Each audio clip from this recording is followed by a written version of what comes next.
ನಮಸ್ಕಾರ, ಇದು ಕೆಜಿಎಫ್ ವಿಟಿವಿನ ಸುದ್ದಿಗಳು. ನಿಮ್ಮೆಲ್ಲರಿಗೂ ಸ್ವಾಗತ ಸುಸ್ವಾಗತ. ಸ್ನೇಹಿತರೆ, ಇದು ಕೆಜಿಎಫ್ನ professional and best online news channel. ಮರಿದ್ರೆ ನಮ್ಮ ಚಾನೆಲ್ ಅನ್ನು ಸಬ್ಸ್ಕ್ರೈಬ್ ಹಾಗೂ ಬೆಲ್ ಬಟನ್ ಅನ್ನು ಕ್ಲಿಕ್ ಮಾಡ್ಕೊಳ್ಳಿ. ಇವತ್ತಿನ ಸುದ್ದಿ: ಮತದಾನ ಮಾಡಲೇಬೇಕು, my vote is not for sale ಅಂತ ಅರಿವು ಮೂಡಿಸುವ ಕಾರ್ಯಕ್ರಮ ನಡೆಸಿದ್ರು ಕಿಂಗ್ ಜಾರ್ಜ್ ಹಾಲ್ ಇಂದ.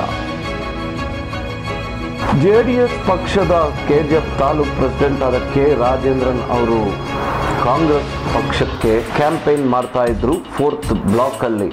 ನೋಡೋಣ ಇವತ್ತಿನ ಸುದ್ದಿ.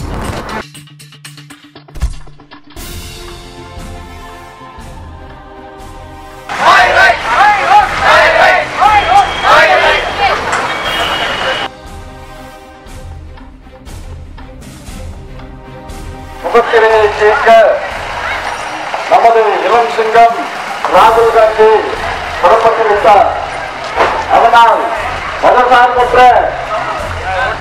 கொற்ற ஜனதா தலைவர் ಒಪ್ಪಂದ್ರ தலைவர் ತಾಣ தலைவர் ಟ್ರೈನ್ ಸಲ ಇವಾಗ ಅಡಿಷನಲ್ ಆಗಿ ಬಂದು ಬಿಟ್ಟಿರೋ ಟ್ರೈನ್ ಸಲ ಯಾರು ಬಿಟ್ಟಿದ್ರು? ಎಲ್ಲಾ ಟ್ರೈನ್ ಬೇರೆ ಬಂದು ಗೇಟ್ ಮುನಿಯಪ್ಪ ಫೋಟೋ ಹಾಕಕ್ಕಾಗತ್ತಾ?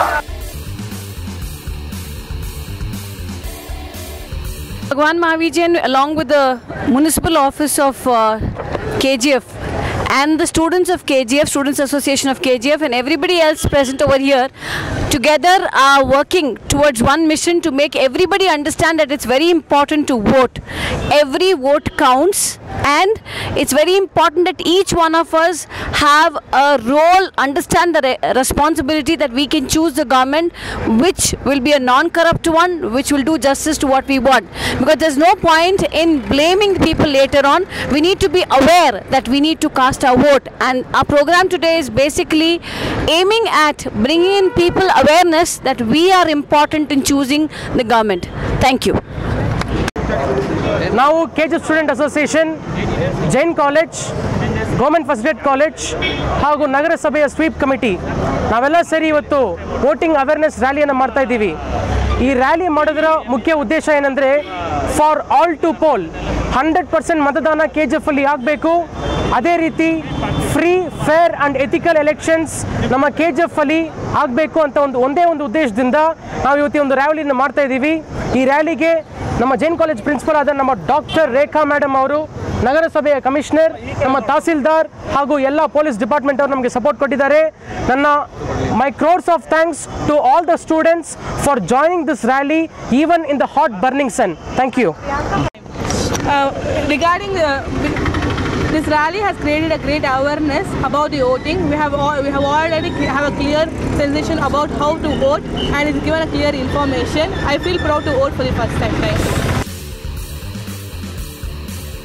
ಟ್ರೈನ್ ಸಲ ಇವಾಗ ಅಡಿಷನಲ್ ಆಗಿ ಬಂದು ಬಿಟ್ಟಿರೋ ಟ್ರೈನ್ ಸಲ ಯಾರು ಬಿಟ್ಟಿದ್ರು? ಎಲ್ಲಾ ಟ್ರೈನ್ ಬೇರೆ ಬಂದು ಗೇಟ್ ಮುನಿಯಪ್ಪ ಫೋಟೋ ಹಾಕಕ್ಕಾಗತ್ತಾ? ಎಲ್ಲೆಲ್ಲ ಬಂದು ರಾಷ್ಟ್ರೀಯ ಹೆದ್ದಾರಿಗಳು ನಮ್ಮ ಕೋಲಾರದಲ್ಲಿ ನೀವು ನೋಡ್ತೀರಾ, ಇವಾಗ ಬೈಪಾಸ್ ರೋಡ್ ಕಾಶ್ಮೀರ್ ಟು ಕನ್ಯಾಕುಮಾರಿವರೆಗೂ ಹೋಗ್ತಾ ಇದೆಯಲ್ಲ, ಆ ನ್ಯಾಷನಲ್ ಹೈವೇ ರೋಡ್ ಬಂದು ನಾವು ನೋಡ್ತಾ ಇದೀವಿ. ಕೋಲಾರಲ್ಲಿ ಹೋಗುತ್ತೆ. ಮೊದಲೆಲ್ಲ ಬಂದು ನಾವು ಬೆಂಗಳೂರು ಹೋಗ್ಬೇಕಾದ್ರೆ 3 ಗಂಟೆ ಕಾಲ ಆಗ್ತಾ ಇದೆ. ಆದ್ರೆ ನಾವು ಇವಾಗ ಆ ರೋಡ್ ಇಂದ ಸುಮಾರು 2 ಗಂಟೆ ಕಾಲದಲ್ಲಿ ನಾವು ಬೆಂಗಳೂರಿಗೆ ಹೋಗ್ತಾ ಇದ್ದೀವಿ. ಇದಕ್ಕೆ ಕಾರಣ ಯಾರು ಅನ್ನೋದು ನಿಮ್ಗೆಲ್ಲ ಗೊತ್ತಿರೋದಿಲ್ಲ. ಇಂತಹ ಒಂದು ಇವಾಗ ಈ ರೋಡ್ ಆಗ್ತಾ ಇದೆ. ಈ ರೋಡ್ ಅನ್ನ ಯಾರಪ್ಪ ಆಗ್ತಾರೆ ಅಂತಂದ್ರೆ ನಗರಸಭೆ ಸದಸ್ಯರು ಅಂತ ಹೇಳ್ಬೋದು. ಆದ್ರೆ ಇದನ್ನ KH ಮುನಿಯಪ್ಪ ಬಂದು ಕೊಟ್ಟಿದ್ದಾರೆ ಅಂತ ಹೇಳಕ್ಕಾಗತ್ತಾ? ಅದು ಗೊತ್ತಾಗತ್ತೆ. ಈಗ ಸ್ಕೀಮ್ ಅಲ್ಲಿ ತಗೊಂಡು ಬಂದು ಬಡ ಯಾವ ಸ್ಕೀಮ್ ಅಲ್ಲಿ ಏನೇನು ದುಡ್ಡು ಕೊಡಿಸ್ಬೇಕು ಅದನ್ನ ಮಾತ್ರ ಜವಾಬ್ದಾರಿ ಅವ್ರದ್ದು. ಆದ್ರೆ ಅವರೇ ಬಂದು ಇಲ್ಲಿ ಪೂಜೆ ಮಾಡಕ್ ಬರೋದಿಲ್ಲ. ಒಂದು ಪಾರ್ಲಿಮೆಂಟ್ ಸದಸ್ಯರು ಅಂತ ಹೇಳಿದ್ರೆ ಯಾವ ಮಟ್ಟಕ್ಕೆ ಯಾವ ರೀತಿಯಲ್ಲಿ ಏನ್ ಕೆಲಸಗಳು ಮಾಡಬೇಕು ಆ ಎಲ್ಲಾ ಕೆಲಸಗಳನ್ನು ಮಾಡಿಕೊಟ್ಟಿದ್ದಾರೆ. ಈಗ ನರಸಾಪುರಕ್ಕೆ ನೀವು ಹೋದ್ರೆ ಅನೇಕ ಮಲ್ಟಿ ನ್ಯಾಷನಲ್ ಕಂಪನೀಸ್ ಬಂದಿದೆ. ಆ ಇಂಡಸ್ಟ್ರಿಯಲ್ ಏರಿಯಾಗೆ ಮಾಡಿದ್ದು ಯಾರು ಅನ್ನೋದು ನಾವು ಸ್ವಲ್ಪ ನೋಡ್ಬೇಕು. ಬೇಂಕಲ್ಲಿ ಹೋದ್ರೆ ಅಲ್ಲಿನೂ ಒಂದು ಇಂಡಸ್ಟ್ರಿಯಲ್ ಏರಿಯಾ ಆಗಿರುತ್ತೆ. ನೀವೆಲ್ಲ ಕೇಳ್ಬಹುದು, ಯಾಕನ್ನ ಇಲ್ಲೆಲ್ಲ ಮಾಡಿದಾರಲ್ಲ, ಇನ್ನು KGF ಯಾಕೆ ಒಂದು ಬೇರೆ ಇಂಡಸ್ಟ್ರಿ ಬಂದಿಲ್ಲ? ಇದು ರೀಸನಬಲ್ ಆಗಿ ಒಂದು ಕ್ವಶನ್ ಅನ್ನ ನೀವು ಕೇಳಬೇಕು. ಆದ್ರೆ KGF ನಲ್ಲಿ ಇರ್ತಕ್ಕಂಥ BGML ಪ್ರದೇಶ, ಅಲ್ಲಿ ಒಂದೇ ಒಂದು ಸ್ಮಾಲ್ ಫ್ಯಾಕ್ಟರಿ ಕಾನೂನು ರೀತಿಯಾಗಿ Bharat government land belongs to the Bharat government limited. And this Bharat Government Limited land cannot be utilized for any other purpose until unless the Supreme Court has cleared the problem. ನಾವು ಈಗಾಗಲೇ ಮಾನ್ಯ ಮುಖ್ಯಮಂತ್ರಿ H.D. Kumaraswamy ಅವರನ್ನ ಭೇಟಿ ಮಾಡಿದ್ವಿ. ಯಾವುದೇ ಕಾರಣಕ್ಕೂ ಬಂದು ಭಾರತ್ ಗೋಲ್ಡ್ ಮೈನ್ಸ್ ಲಿಮಿಟೆಡ್ ಇರ್ತಕ್ಕಂಥ ಈ 12,000 ಎಕರೆ ಜಮೀನು ಯಾವುದೇ ಕಾರಣಕ್ಕೂ ಬಂದು ನೀವು ಬಿಡಬಾರ್ದು. ಆ ಪ್ರದೇಶದಲ್ಲಿ ನಮ್ಮ KGF ನಲ್ಲಿ ಇರ್ತಕ್ಕಂಥ ಜನರಿಗೆ ಕೆಲಸ ಕೊಡುವ ನಿಟ್ಟಿನಲ್ಲಿ ಬಂದು ಸುಮಾರು ಒಂದು ಅರ್ಧ ಭಾಗ ಬಂದು BGML ಪ್ರದೇಶದಲ್ಲಿ ಇರ್ತಕ್ಕಂಥ ಅರ್ಧ ಭಾಗದ ಇಂಡಸ್ಟ್ರಿಯಲ್ ಲೊಕ್ಯಾಲಿಟಿ ಅಂತ ಮಾಡಬೇಕು. It should be considered national industrial corridor. ಅದರಲ್ಲಿ ಸೇರಿಸಬೇಕಂತ ಹೇಳಿ ನಾವು ಒತ್ತಾಯ ಮಾಡಿದ್ದೀವಿ. ಮಾನ್ಯ ಮುಖ್ಯಮಂತ್ರಿ ಎಚ್ ಡಿ ಕುಮಾರಸ್ವಾಮಿರವರು ಇದರ ಬಗ್ಗೆ ಎಲ್ಲಾ ರೀತಿಯಾದ ಒಂದು ಕ್ರಮ ವಹಿಸಿದ್ದಾರೆ. ಅದಕ್ಕೆ ಕೂಡಲೇ ಒಂದು ಆದ್ಯತೆ ಸಿಗುತ್ತೆ ಅಂತ ಒಂದು ಮಾತನ್ನ ಕೂಡ ಹೇಳ್ತಾ, ಅದು ಮಾತ್ರ ಅಲ್ಲ, ಇವತ್ತಿರ್ತಕ್ಕಂಥ ಶಾಸಕಿಯಾದಂತ ಶ್ರೀಮತಿ ರೂಪಾ ಸತೀಶರು ಕೂಡ ಹಗಲು ರಾತ್ರಿ ಜನರಿಗೋಸ್ಕರ ಇದಕ್ಕೆ ಮುಂಚೆ ಇದ್ರಲ್ಲ ರಾಮಕ್ಕನ ನೀವು ಯಾರು ನೋಡಿದ್ದೀರಾ? ಯಾರಾದ್ರೂ ನೋಡಿದ್ದೀರಾ ನೀವು? ಅವ್ರು ಹೆಂಗಿದ್ದಾರೆ, ಏನು ಅವ್ರ ಸೈಜ್ ಏನು, ಹೈಟ್ ಏನು, ವೆಯ್ಟ್ ಏನು, ಅವ್ರು ಏನ್ ಕೊಟ್ಟಿದ್ದಾರೆ, ಏನ್ ಕೊಡುಗೆ ಇದೆ ಈ ಕ್ಷೇತ್ರಕ್ಕೆ? ಅವ್ರ ಮಗ ಕೊಟ್ಟಿದ್ದಾನೆ. ಯಾರ ಮಗ ಕೊಟ್ಟಿದ್ದಾನೆ? ರಾಮಕ್ಕ ಅವ್ರ ಮಗ ಸಂಪಂಗಿದಾನಲ್ಲ. ಈ ಚೌಕಿದಾರ್ ಒಬ್ಬ ಚೋರ್ ಅಂದ್ರೆ ಇವನು ಎಷ್ಟು ದೊಡ್ಡ ಚೋರ್ ಅನ್ನೋದು ಗೊತ್ತಾ ನಿಮ್ಗೆ? ಆ ಪಾಪ ಒಂದು ಸಣ್ಣ ಒಂದು ವ್ಯವಹಾರದಲ್ಲಿ 5 ಲಕ್ಷ ರೂಪಾಯಿ ಬಂದು ತಗೊಂಡು ಸಿಕ್ಕಾಕೊಂಡು ಅಸೆಂಬ್ಲಿನಲ್ಲಿ ಮಾನ ಮರ್ಯಾದೆ ಹೋಯ್ತು. ನಮ್ಮ KGF ನ ಮಾನ ಮರ್ಯಾದೆ ಜೈಲ್ಗೆ ಹೋಗಿದ್ದ, ಅವನು ಶಿಕ್ಷೆ ಆಗಿದೆ. ಅವನಿಂದ ಮುಂದಕ್ಕೆ ಯಾವುದೇ ಚುನಾವಣೆಯಲ್ಲಿ ಕಂಟೆಸ್ಟ್ ಮಾಡಾಗಿಲ್ಲ. ಅಂತ ಒಂದು ವ್ಯಕ್ತಿ ನಮ್ಮ KGF ಕ್ಷೇತ್ರದಲ್ಲಿ ಬಂದು, ಅವನು ಯಾವುದೋ ಒಂದು ಊರಿನಲ್ಲಿಂದ ಬಂದು ನಮ್ಮ ಜನ ಪಾಪ ಜನರಸ್ತಿತ್ತು. யார் வந்தாலும் சரி ரொம்ப யதார்த்தமா ரொம்ப தாராளமா வந்துட்டு ஓட் போட்டு. இன்னைக்கு அந்த சம்பங்கி ஊடு வாசல் இல்லாத ஒரு பொறுக்கி அவன், ஒரு ட்ரம் அடிச்சிருந்தவன், ஒரு பேண்ட் வாதி அடிச்சிருந்தவன் பெங்களூர்ல. காசு கொடுத்தா வந்து பேண்ட் அடிச்சுட்டு ஆட்டோ போட்டுட்டு காசு வாங்கிட்டு போறக்கூடிய சம்பங்கிய வந்து நம்ம ஊர்ல வந்து எம்எல்ஏ ஆக்கிருக்கோம்னு சொன்னா அது யார் சாப்பிடும்? இன்னைக்கு அவன் வந்து 5 வருஷத்திலேயே 100 ஏக்கர் லேண்ட் பறிச்சுட்டான். நம்ம வில்லேஜ்ல 100 ஏக்கர் லேண்ட். நீங்க அந்த லேண்ட போய் பாத்தீங்கன்னு சொன்னா அங்க பன்னி மேய்க்கிறதுல இருந்து, ஆடு மேய்க்கிறதுல இருந்து, கோழி வளர்க்கறதுல இருந்து எல்லா பிராணிகளையும் வந்து வளர்க்கலாம். யாருடைய இதெல்லாம் ஏறத்தாழ வந்து 100 கோடி ரூபாய் வந்து ஊழல் பண்ணிருக்கான். சோ அப்படிப்பட்ட ஒரு பேர் வழிக்கு இன்னைக்கு பாராளுமன்ற தேர்தலில் வந்து ஒரு வேட்பாளர் கொடுத்திருக்கிறாங்க பாரதிய ஜனதா. அந்த எம்பி கேண்டிடேட் முன்சாமி. இந்த முன்சாமி யாருன்னு தெரியுமா? ஒரு கவுன்சிலர் பெங்களூர். அவன் மேல வந்து ரவுடி ஷீட்டர் கேஸ். எத்தனையோ தாய்மார்களை வந்துட்டு முகதாட்சணி இல்லாம வந்து அந்த தாய்மார்கள் வந்து அடிச்சிருக்கான். அதுக்காகவே அவன் மேல வந்து ரவுடி ஷீட்டர் கேஸ போட்டு பெங்களூர்ல வந்து ஏறத்தாழ 65 கேஸ் அவன் மேல.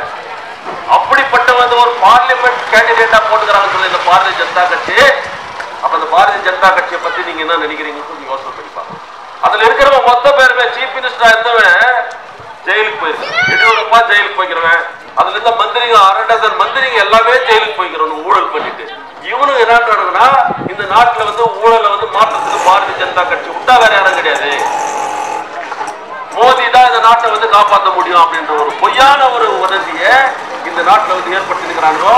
மிகப்பெரிய கிரிமினல்ஸ், மிகப்பெரிய வந்து கொடூரமான கொலைக்காரர்கள் மோடி. ஆனா நாட்டில் ஏற்பட்டிருக்கக்கூடிய வந்து பல்வேறு பிரச்சனைகளுக்கெல்லாம் காரணம் யாருக்கு பார்க்கும்போது இது nothing but the Bharatiya Janata party. So இந்த பார்ட்டி வந்து it should be debated. Pakistan பேரை சொல்லியே வந்து இவங்க வந்துக்கிறவங்க. ஆனா அதே நவாஸ் ஷெரீப் வீட்டுல போயிட்டு பிரியாணி சாப்பிட்டு வந்தான் மோடி. யாருக்குமே சொல்லாத. இதை கொஞ்சம் நம்ம சிந்தித்து பார்க்கணும். இங்க பேசுறது வந்து हमारा देश है, भाइयों और बहनों, ये हमारा देश है, मैं छोड़ता नहीं. क्या छोड़ दिया तुम्हें? 5 साल हो गया, गरीबी हटाते कर दो बोलिया तुम्हें. क्या तभी हुआ कि ये चौकीदार किसको चौकीदार करते बोलते मालूम है? பணக்கார வீட்டுல தான் வந்து ஒரு காவல்காரன் இருப்பான்.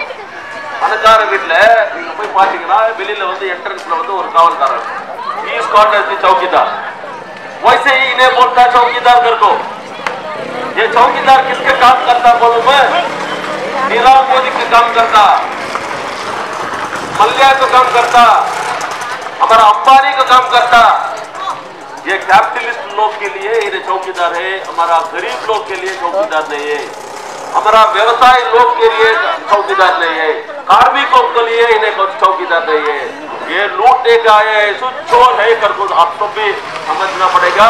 ये चुनाव चौकीदार चोर है करना हमारा दोस्त बोल रहे, हमें आपको चौकीदार चोर है करको बोलते, आप भी हमारा पास बोलिए. ಸ್ನೇಹಿತರೆ, ಇಷ್ಟೊತ್ತು ನೀವು ನೋಡಿದ್ದು KGF professional and best online news channel KGF VTV news. ಮರಿದ್ರೆ ಸಬ್ಸ್ಕ್ರೈಬ್ ಹಾಗೂ ಬೆಲ್ ಬಟನ್ ಅನ್ನು ಕ್ಲಿಕ್ ಮಾಡ್ಕೊಳ್ಳಿ. ಮುಂದಿನ ಸುದ್ದಿಯಲ್ಲಿ ನೋಡೋಣ. ನಮಸ್ಕಾರ.